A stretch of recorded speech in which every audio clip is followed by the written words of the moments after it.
Hello, everybody. Welcome to the Relatable Radio Hour with me, Dr. Green. Thank you so very much for joining again. We are having a great time and a great discussion with leaders on the show. And we're going to continue to do that very same thing with our special guest tonight.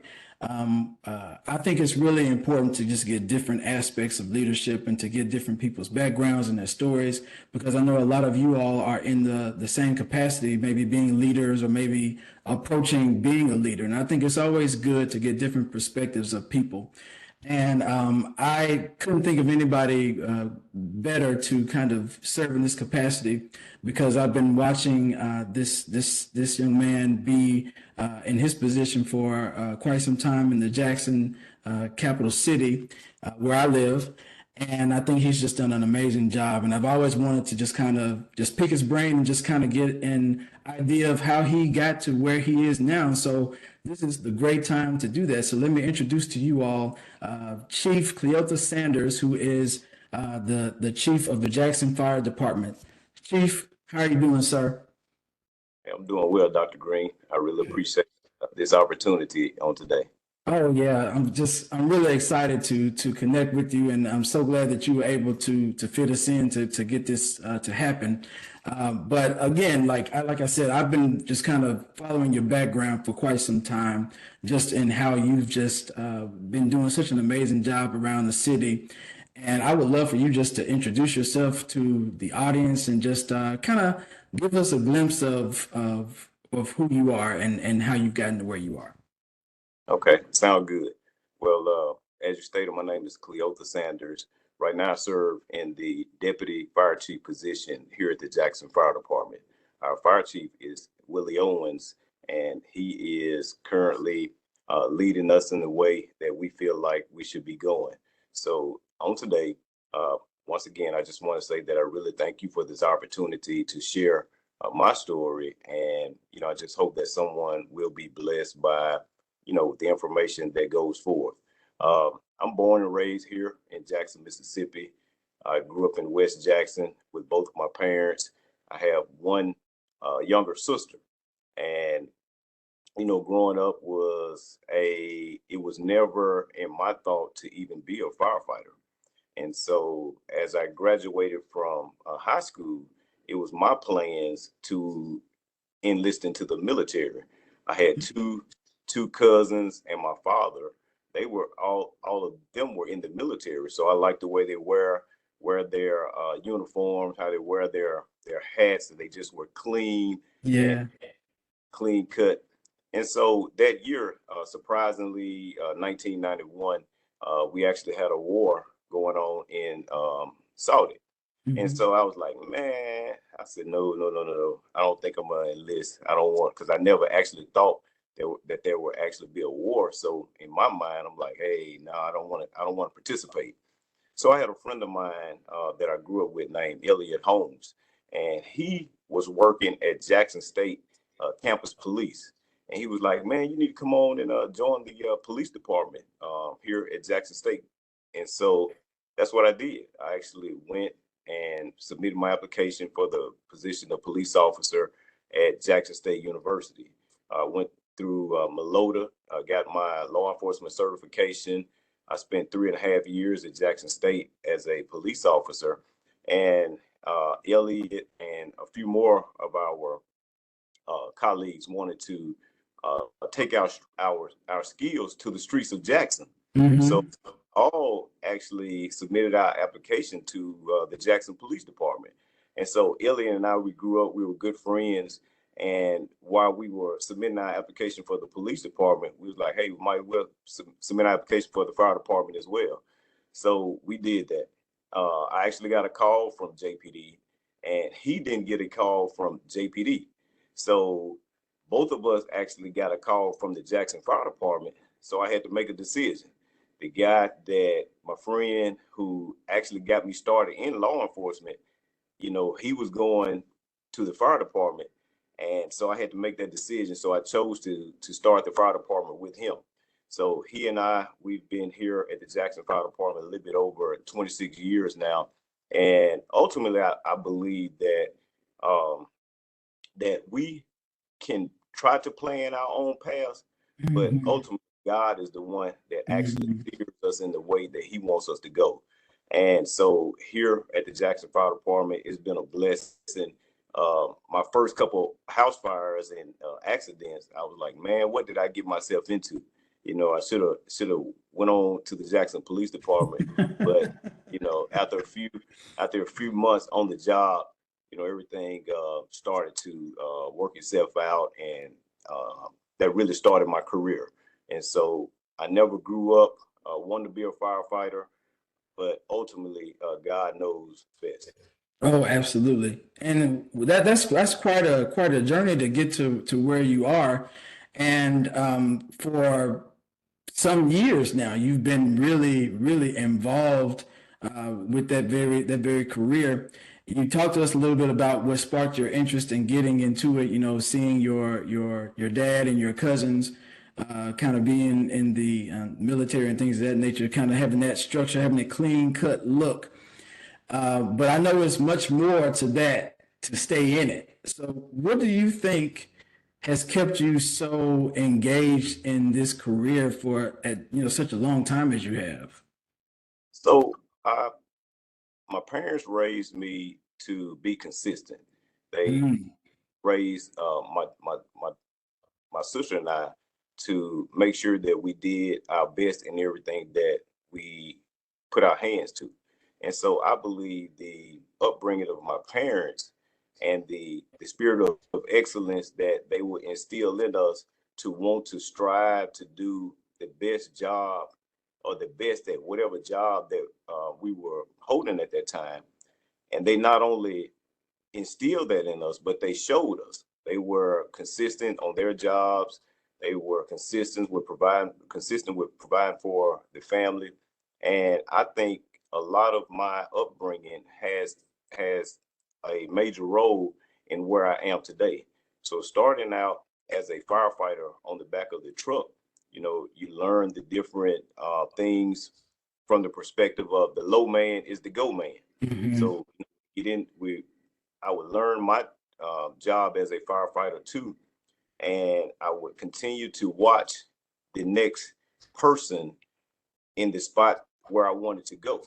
So being consistent in my job as a firefighter to studying the next position, which was relief driver operator.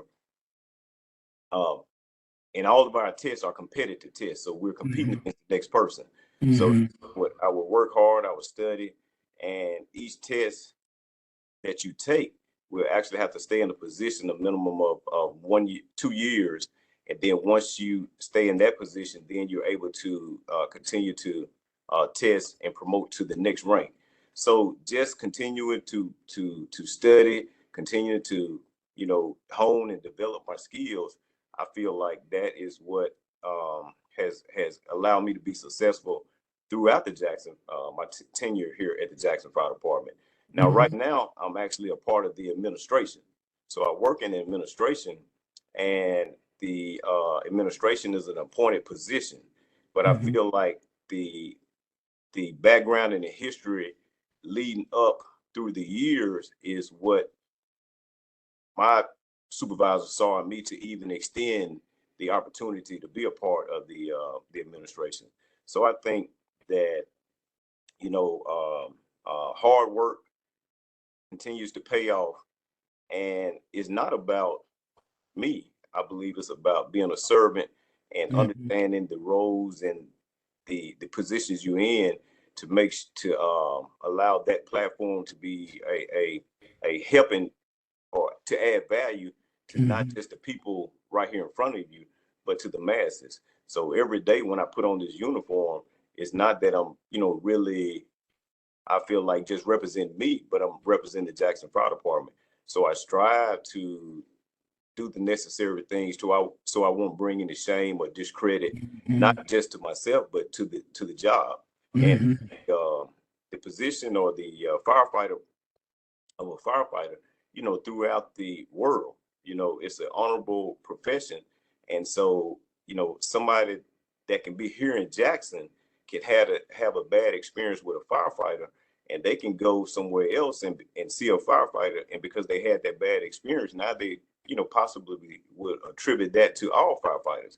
Mm-hmm. When, it's important for us to make sure that we're carrying ourselves as professionals and do the necessary things that we need to do to just be a light here in the community. And that's what we do every day. We come to Mm-hmm. work every day trying to better not only ourselves but better our community. When somebody dials 911, that's you meet them on their worst day. So you're meeting them Mm-hmm. on their worst day. So you have to have compassion for people and understand that we have a job to do, and we've been trained to do those jobs. And like I say, it's been a blessing to me. You know, I'm glad that I decided to follow my longtime friend Elliot to the Yeah. Jackson Fire Department. Yeah, yeah, yeah. And what I'm hearing also, and what you just said with that is just the sense of integrity that you have, not just for the job, because you have it, it's there, but just as a person, as a man, you have that integrity to put your best foot forward. And it really does sound like you made the wise decision being in that field. But you said something also that I wanted to just kind of tap upon. You have to be appointed to be in this administration. So there was something that you were doing, all the while, when you were, kind of, doing the normal day to day as a firefighter. It was some things that you were doing and executing really well to see that you had the ability to be a leader and to inspire other people through the job. What would you say, if you could look back on it now, what would you say some of those things were that you were doing as a firefighter that really equipped you to be the leader that you have become today? So I think, first of all, I think it understanding that I'm a human being, but I'm actually in a role that I believe is a servant. Hmm. So with that, the different policies and procedures and training that was taught to me and shared with me from day one, I hold those dear to my heart as the guidelines on how we're supposed to operate day to day. And so with that, it's important that we operate from that standpoint because, like I said, people call us on their worst day. And Right. we don't need we don't need to show up and create an additional emergency, from something that we do. So I think with me, understanding our responsibilities, executing those responsibilities on a daily day basis, I think that people saw that, and as I continue to grow and mature, is where the fruit of that, was observed by uh, my current chief as well as my former chief, and they extended the hand to be a part of the administration. And I count it a blessing because even like I told you earlier, our positions up until this point, they are all tested competitive positions. Hmm. And so I've always thought, I never thought that I would actually be in a part of the administration because that's a part that has to be appointed. So I was always thinking from the standpoint, every position that I obtain is going to take my hard work and effort to test to be able to assume that position. So every test that I've ever participated in here at the Jackson Fire Department, I was always in the top 5. And so with that, you know, having the hand or having the opportunity extended to be a part of the administration, it was just beyond my even dream because I'm always under the mindset that what I was doing and how I was actually being promoted, that Hmm. that was the how I was gonna go in my career, and just to see that someone saw something else in me to be a part of the administration. Like I said, I just believe it's just a blessing, and I really thank God for the opportunity because when it comes down to it, I know it's not about me, but it's all about being able to add value and to do the necessary things to not only represent the Jackson Fire Department, but myself as well. And as a firefighter here at the Jackson Fire Department, all of our guys that work here, they all are passionate about helping others. And um, each day, we expect the unexpected because you Hmm. just never know. You might come in today and, it might be a quiet day, or even if it's a quiet day, the next 10 minutes, we can be fighting a 3 alarm fire, or 2 alarm fire, or working an accident where, some kid is mangled. And, it can be traumatizing at times. And I feel like we're in the right direction to continue to help our guys to understand that these scenes can be traumatic, and we need Hmm. to do necessary things with our bodies to address that, because it can, PTSD is real. And Yes, so it is. we want the wellness of our firefighters to be um, first and foremost. So we're actually implementing some things moving forward to be able to address those issues. Yeah, and I'm so glad that you mentioned that because I mean I can only imagine the things that you all do see because dealing with someone like you said on their worst day, in any type of situation, the things that you all see to help them in their time of need has triggering effects on you as well. I actually just spoke to someone about the effects of PTSD and mental health awareness a show ago. So I'm so glad to hear that you all are taking those precautions to make sure that you all are being able to look within yourselves to help yourselves in those situations because they're very traumatic and very triggering. So I'm glad to hear that. Just wanted to go back a little bit. I know that you were going between either being a police officer and being a firefighter. Um, if you could look back on that, uh, what do you think drew you more to the side of going into firefighting? So what drew me more towards the fire service is, again, my good friend Elliot. We Right. actually grew up together. He was 2 years older than me. He would come by the house when we were in school and pick me up, take me to, I ride to school with him. So just that relationship. And when I decided that the military was not going to be my choice, the first thing he was like, "Hey man, won't you come and join the police department at Jackson State?" So that started my law enforcement journey. And unfortunately, like I said, he didn't get the call to from JPD, but me having that relationship with him and wanting to move forward or start this journey, it started with him. He was he still is my guy. He's Mm-hmm. he's actually the we kind of rose through the ranks together, and right now he's actually the deputy fire chief over emergency services. So he and we're the only two deputy chiefs for the Jackson Fire Department. And like I said earlier, where I feel like that this was a God move. I mean, me coming in or deciding to even start the job was based on our relationship, and then now for us to be the deputy chiefs of the Jackson Fire Department, it's amazing, and that's something that we never even thought of.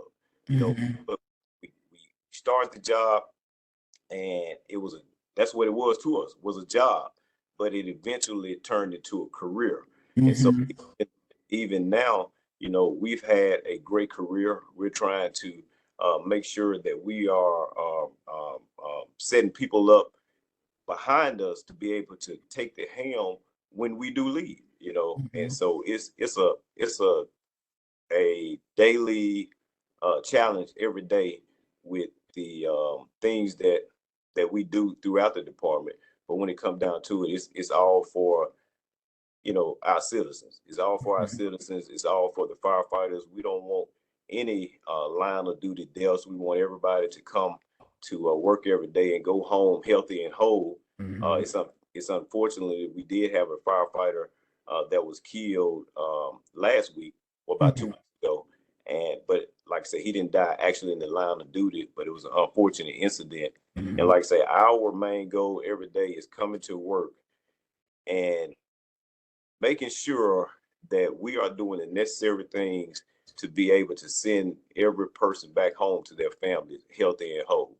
Mhm. So, it's like I say, it's a challenge. We're working now on renovating a space in our basement where it's going to be strictly for mental health and wellness of our firefighters. We actually started a chaplaincy team about a month and a half ago, and not sure if you're familiar with Pastor Tony Montgomery. He's Mhm. a pastor over at Greater St. James Mhm. Church on Jones Avenue. So he is actually heading up our chaplaincy team, and last week we did some 3 days of counseling and grief counseling, not only with him but some outside external Mhm. voices as well. And so, like I say, it's a new day. We say it's a new day. It's a culture that we're trying to shift, because a lot of times our guys, growing up, we want to kind of suffer in silence. We want to, you Oh know, yeah. show the toughness, and nothing bothers us. But what we were finding out that that's not the case. So we're trying to address that in every way, because we know that that's a part of our responsibility in the leadership, to make sure that we're watching out for the guys with different signs and symptoms. And we want to make sure that everybody, when they finally decide to retire from this job, that they can actually leave the job and go and enjoy their retirement, not, and just have a good extended life after the job. So it's Mhm. important for us every day to continue to work on, just making that happen. Yeah, I'm glad that you also brought that point up earlier about suffering in silence. I think that's something that Black men have been doing for quite some time, and I think it's quite commendable that you as a leader can see the need to shift that mindset, because being able to express the things that you're dealing with, there's nothing wrong with it, but for whatever reason we've been programmed to think that it is. And I'm sure that in your line of work you see that quite commonly. Why do you think that that is something that has been kind of predicated, in not just in your line of work, but just in general amongst us as a community? Why do you think that is? Well, I know growing up, I was always taught, hey, little boys don't cry. You got to be tough. Right, You got to be right. tough.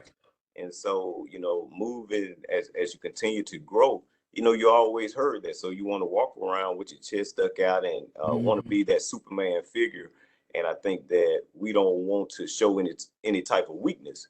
But like I say, the things that we see on a day-to-day basis, those things compound Mhm. with outside, with things that can be going on at home, things that can be going on, other places, and getting people to understand that we have to have peer-to-peer support and be willing to open up and talk about these things, because that's the only way we're going to actually heal. I had an Mhm. incident early on in my career here. We made a save. We responded to a house fire. We made a save, brought a person out. We was thinking that where the person was transported to the hospital, and we saying, hey, we believe this person gonna have a second chance at life, only to find out the next day or so that the person passed, and that Mhm. really bothered me. And it was only after I, talked to my pastor, was able to share and talk to some other guys on the department, to where I was able to heal from that, because Mhm. it's a true, you in our mind, we're running in, we want to save as many people as we can, and just to have that snatched away from you, even though we did bring the person out, but just to know that that person perished, that was the first thing that kind of hit me, um, early on in my career. But one of the highlights of my career is that years later, when I became a captain on the truck, we had a responded to an apartment fire, two-story apartment fire. Me and my private, we went in, we did a search, found this person inside of there. We brought the person out, and the person suffered some smoke inhalation and everything. But the next couple of days, we find out that that she was gonna make a full recovery. Mhm. So that it was like I started with a pain, but only to Mhm. receive healing, some years later. But I think that you know our guys just really understanding that we don't have to suffer in silence. It's not normal for people to see these type of things on a day-to-day basis, and whereas the layperson might see a traumatic experience, twice in their life, you know, you multiply that with a first responder to where they done seen 50, 60, traumatic things, and don't hold me on those numbers, but Right. kind of get my point across when it comes down to it. It's just so much that first responders see on a day-to-day basis that if we don't if we don't address those things, it can consume you. And you being a doctor, a whole lot of things that stress would do to your body, especially when you're not eating right, especially when you're not exercising. And it's just important for us to change the culture, change the mindset of our Mhm. firefighters to really take um, approach that my mental health is tied in with Mhm. my overall health. So Mhm. just working to change that culture is a challenge, but we're here for it. God placed us in these positions for a reason, and we're going to do our part while we are in these positions. Absolutely. And like I said, the mind, getting the mindset to shift from, suffering in silence to actually opening up to the idea of having mental health awareness. And also just the idea that you said, which I'm glad that you did, that if your mental is not, in a good place, then everything else is not going to work for you too. I'm a firm believer in that because, everything kind of starts here. Whatever we think and we focus on, that's our life. That is what is dictated to us as our life. So if your, mental health is off, then you won't be your best in a lot of different areas. So I love the fact that you all are taking initiatives like that to really expound on that. I hope that it's been well received so far because that is very, very important to make sure that you're incorporating good mental health awareness to your people. How do you think that's been received so far? Just the idea of being okay about talking about mental health and creating that space. So it's been kind of a mixture of 50-50, but from our thoughts, if it wasn't but one that received, Right. that tells us that we're heading in the right direction. Absolutely. We know, like people say, I think the old saying, it takes 21 days to create a habit.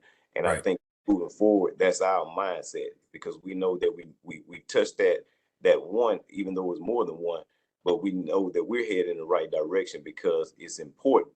And as we know that being in leadership, the everything rises and falls on leadership. So the buck stops with us. And so Hmm. it's important for us to provide the resources and the things needed to help our firefighters to have a great career. And so with that, mental health is a part of it. Um, Proper nutrition is a part of it. Hmm. Exercising is a part of it. Your spiritual person is a part of it as well. So, you know, like I say, I'm just glad of the opportunity to even be sitting in this and even to have the be able to make some of these decisions that we feel like will add value to our firefighters' life. Hmm. And you talked a little earlier about the training aspect, and you kind of just mentioned just then too, just how intensive that can be. Just kind of going through the process of becoming a firefighter. And I'm sure there's a lot that you learned in that capacity too. And then, of course, translating, to actually being a firefighter and, of course, to where you are now. If you can just kind of look back to either like the training or your time as a firefighter or even as you are now as an administrator, what are some things that you have absorbed that have helped you to be the leader that you are and also kind of allow for that to be a part of your day-to-day behavior, demeanor, I should say. I'll say demeanor. So I think consistency as well as being faithful, available, and teachable. Mm. And I think that those qualities have helped steer me in the direction to want to be the best that I'll, best person that I can be.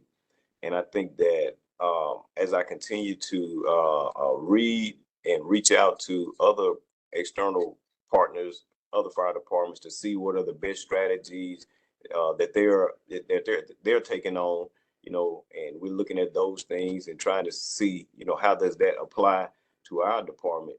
And I think what drives me is that I want to make sure that every person goes home. Every person goes home. Every person is healthy and whole. And so everything that drives me is, I want to see that goal. So being able to not be closed-minded, but look outside of the four walls to see how do we accomplish that. And I think that just being consistent, want to be innovative, seeing other departments outside of Jackson doing different things. I think it's a mixture of all of that. And me personally, I hold myself to a higher standard to where I put pressure on myself, because I want to work in a spirit of excellence. I might not Right. achieve it, but looking at it, you can't tell it because I'm gonna be working trying to make it happen. And I think that just part of my nature, and that goes back to my upbringing. My parents, they were consistent. Mhm. They were dedicated to providing for their family by any legal means necessary. And so I think I just got a lot of that from them internally, and just want to do a good job, and just represent not only myself but the department in a way that is Mhm. favorable to all that we come in contact with. Yeah. And the consistency is just coming up so much, in your talking about your background and your career and things of that nature. I'm interested in kind of getting your perspective of this. A few weeks ago, I had a discussion with a great friend of mine who is now a state trooper, William Wade. And we were talking about, the differences and maybe similarities to discipline and kind of having a sense of motivation. Because, sometimes people say, oh, I wasn't motivated to do this or wasn't motivated to do this, why I didn't do it, whereas discipline is a little different. If you were to kind of think about you and your career, which one has been more important for you, motivation or discipline? I think more so, I think discipline, Mm-hmm. because you know being and I guess they kind of tied in there to get together a certain way, but I think discipline, because I think that the more disciplined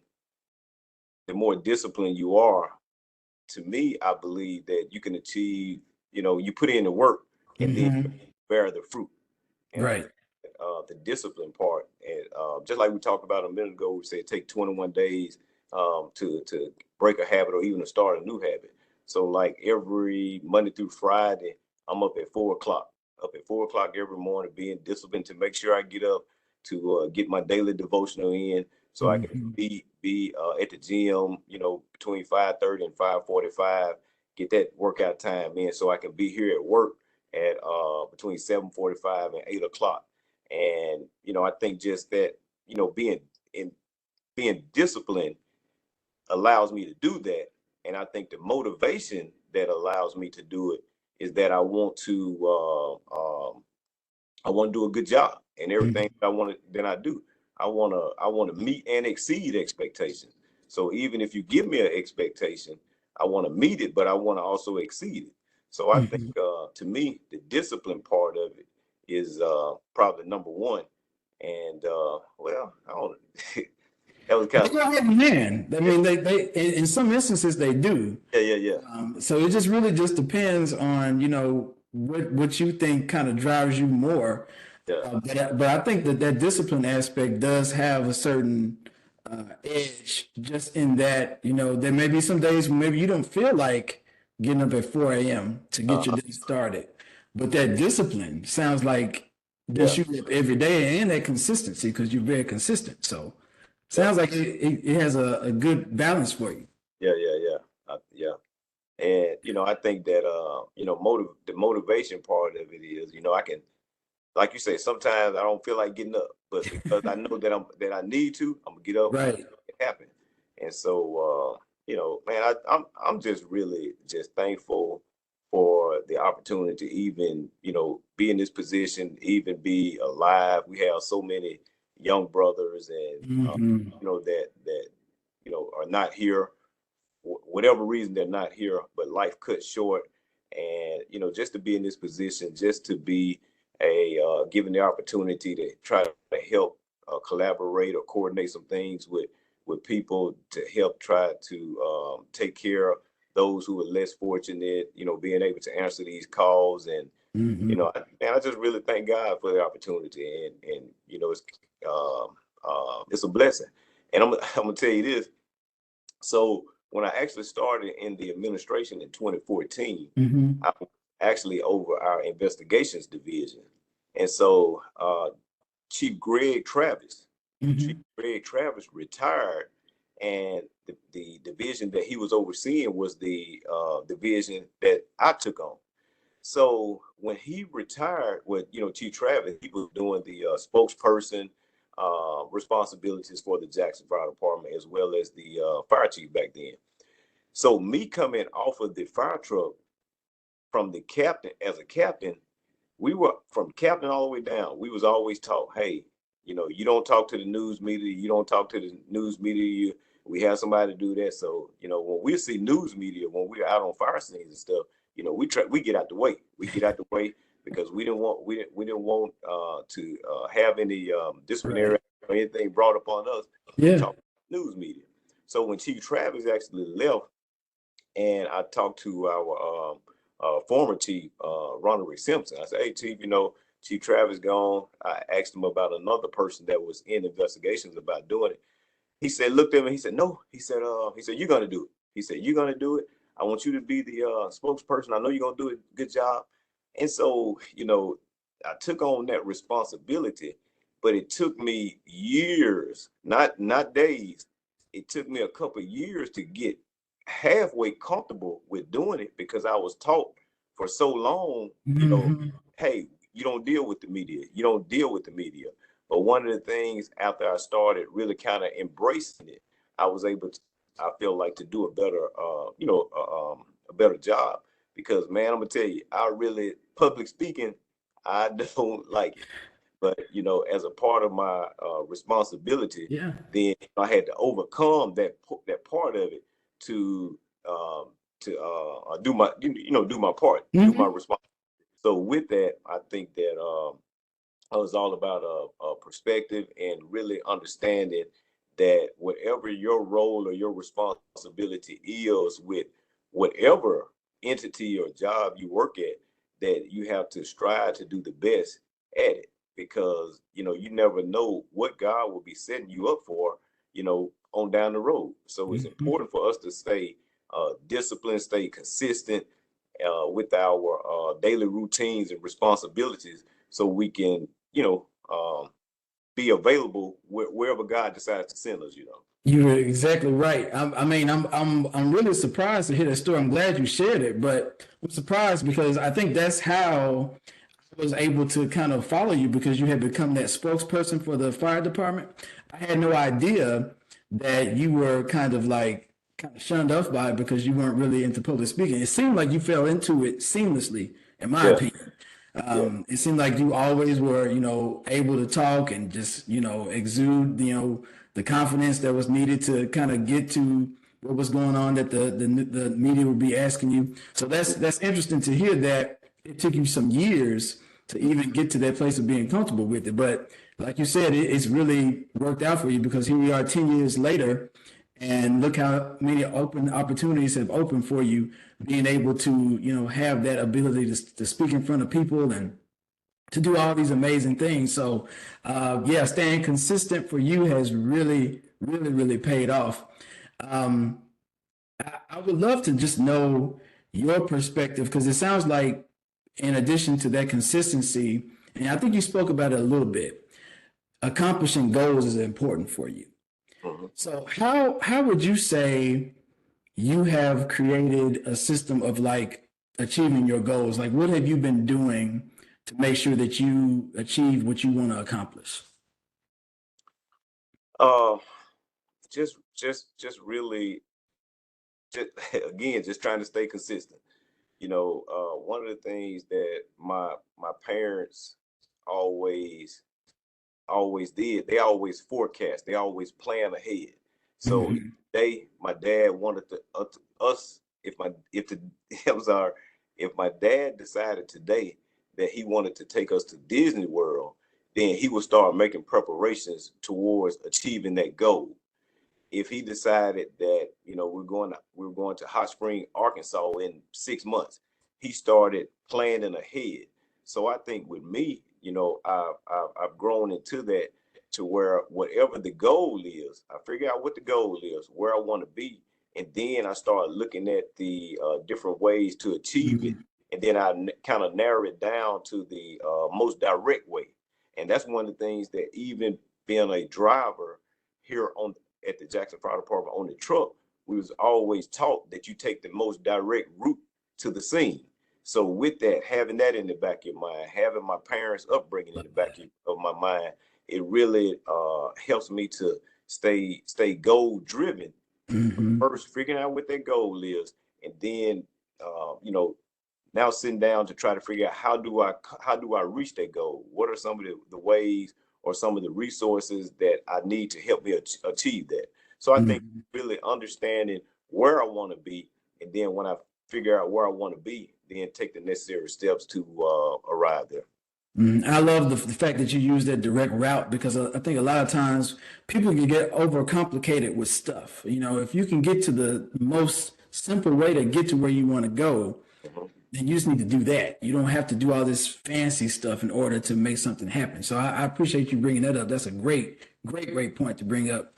And I guess I'm just kind of curious just to ask this because I know that you have a large scope of responsibilities, but kind of just give us, not everything, but just kind of give us an idea of what your day to day looks like, and what you're doing as an administrator.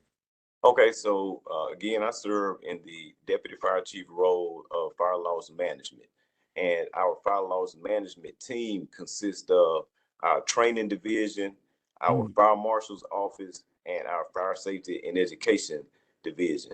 And I have three supervisors that oversee those divisions, and so I meet with them on a day-to-day basis. And what we do, we establish goals, and we figure out the ways that we're going to achieve those goals. So I really work with them, on a day-to-day basis to make sure that we're providing the service that we need in each one of those divisions, and I also serve as the emergency manager with the fire department. So in the event we're having like flood issues or potential of bad weather, and then as a representative from the fire department, we'll meet with the mayor or Hines County EOC or whoever it is. I'll be their liaison between the Jackson Fire Department and the team to address whatever that emergency is.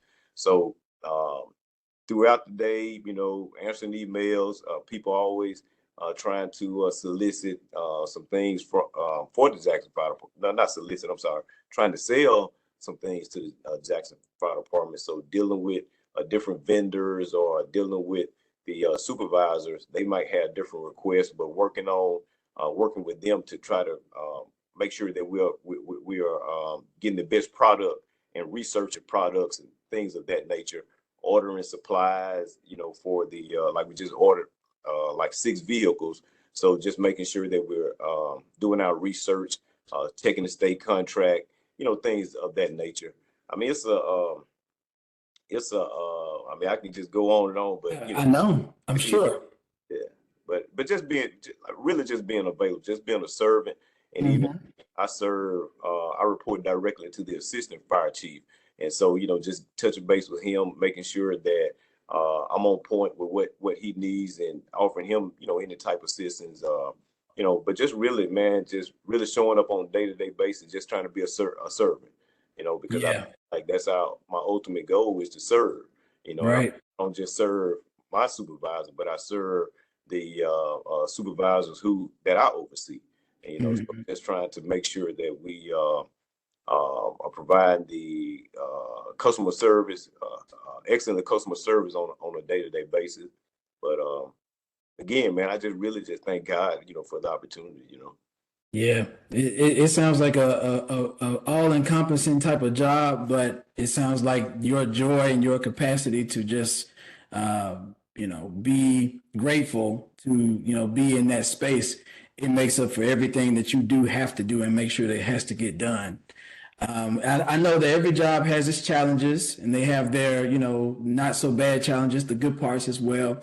You don't have to go into detail or anything like that, but what would you say would be like a huge challenge or maybe a few challenges that come with this job? And then on that flip side, the good things that kind of keep you going within the job. What would those things be? So I would say that funding, not having Mhm. all of the funding that we need, and that can be a challenge. And the good side to that is that we have some great external partners to where they will make up the difference in providing funding for different things that we might need. So it's a sweet and sour type of deal, but ultimately, just like the scripture said, and I think I'm kind of paraphrasing, but it all works out for the good of those who That's love God. right. So I That's think right. when it comes down to it, God will continue to provide for us as long as we are staying the course and being good stewards over what we're entrusted in. And so we've been able to secure a lot of funding from the community development block grant, and to buy equipment and things of that nature. And like I say, I think that one of the upsides to our funding issues, is because we have some great outside resources and partners who love the Jackson Fire Department and are always willing to give to the cause. And like the space, the mental health and wellness space that I was talking about earlier, I sent a letter over to Lowe's here in Jackson, and Hmm. Lowe's, they provided all of the material at no cost for us to do that. And we're still working on it right now for us, finishing it out. But again, that was a cost that we didn't incur because of one of our external partners who care enough about the Jackson Fire Department to help us on something that we feel like is valuable and important. And they made it happen.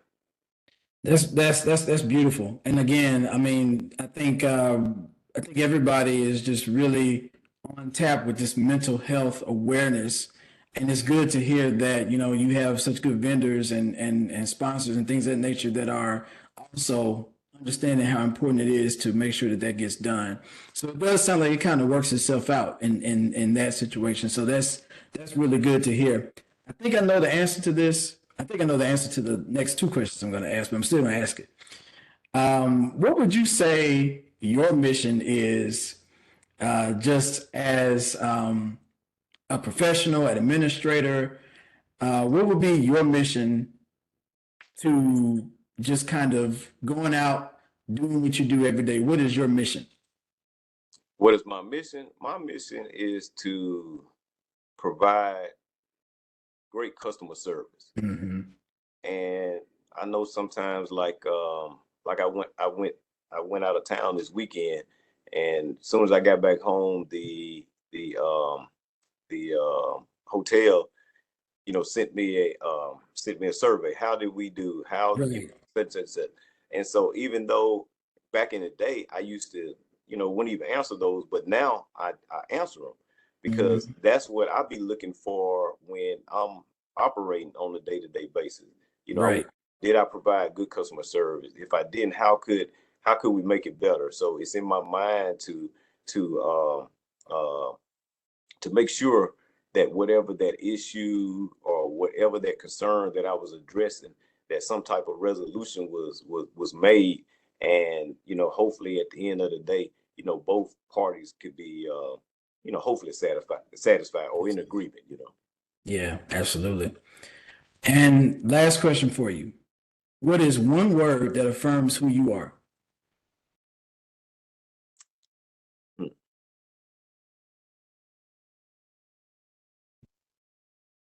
One word that Mhm. affirms who I am, I would say discipline. Mm. I would say discipline because even when given an assignment or given a responsibility, even if for some reason I don't want to do it or what have you, I'm gonna make it happen. I'm gonna be consistent in making it happen and disciplined. Even like we talked about getting up in the morning, at 4 o'clock every day. Sometimes I Mhm. want to let that bed go, but when it comes down to it, it's that discipline part of that Right. makes go ahead and get up and make it happen. That's right. So I would That's say right. discipline, even with providing for my family, just being Mhm. disciplined, throughout my career. Um, I've worked part-time jobs, while I was here at the fire department. And it just, just being disciplined, being able to provide for my family, being able to make sure that the things that my parents did when we were growing up, I wanted to be able to provide that for my wife and my daughter. And so Mhm. just being consistent and disciplined to see whatever it is that I was doing through. I feel like right now that's the only word I can think of.